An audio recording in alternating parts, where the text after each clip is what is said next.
ঠেকুয়াটা কেমন হয়েছে আমি ভেঙে দেখাচ্ছি। ও দারুণ হয়েছে। আমি কলাটাকে ছাড়িয়ে পরিষ্কার করে ধুয়ে কলাটাকে রেখে দিয়েছি। মেশিনে মিহি করে নেব, চটকেও করা যায়, আমি চটকে করব না, ঠিক আছে। আমি এটা মেশিনে দিয়ে দিচ্ছি, দিয়ে এটাকে মিহি করে নেব।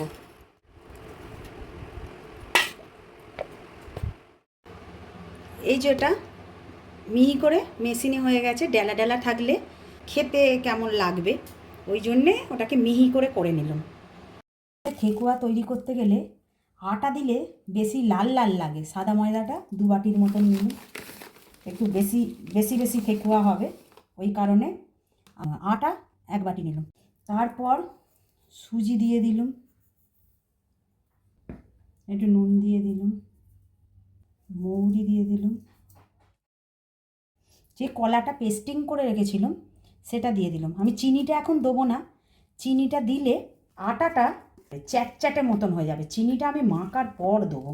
আগের বারে যখন করেছিলাম তখন চ্যাটচ্যাটে হয়ে গেছে। এটাকে এবার একটু মেখে নেব।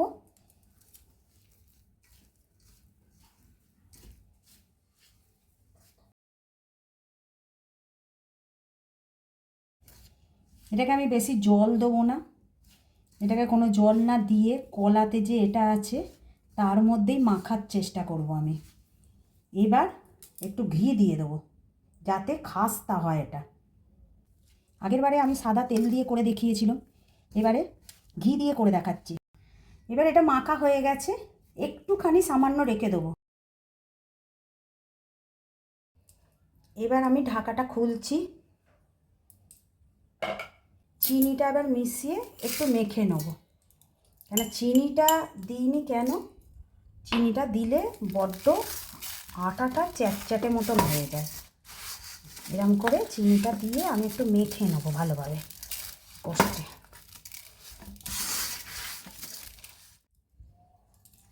এবার মাখা হয়ে গেছে, তার মধ্যে আমি রেখে দেবো না, রেখে দিলে এই যে জল জল হয়ে গেছে, এটা আরও রেখে দিলে জল জল হয়ে যাবে। ওই জন্য চিনিটা মেখেই আমি তৈরি করতে আরম্ভ করে দেবো।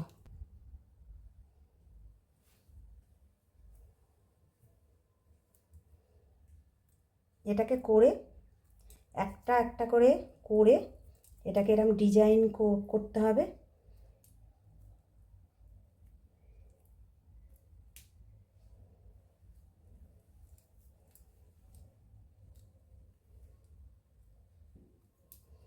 করে এখানে রেখে দিতে হবে।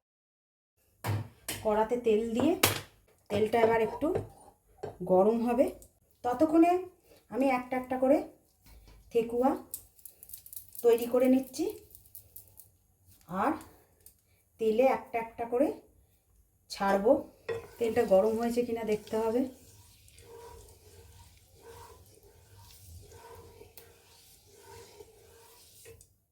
আমি আস্তে আস্তে ছেড়ে দিচ্ছি।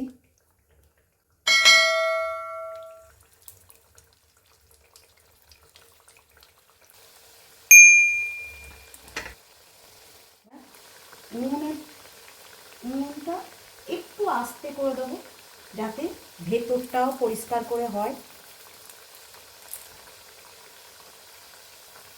এটা দেখা যাচ্ছে লাল হয়ে গেছে,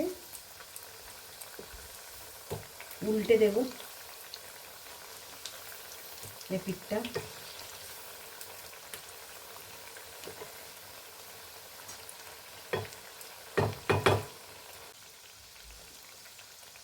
আর এইগুলো লাল লাল হয়ে গেছে।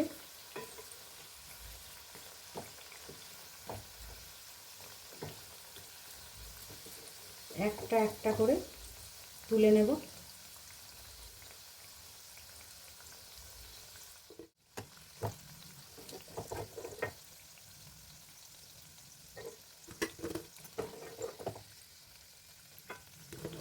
আমাদের ঠেকুয়া তৈরি হয়ে গেল।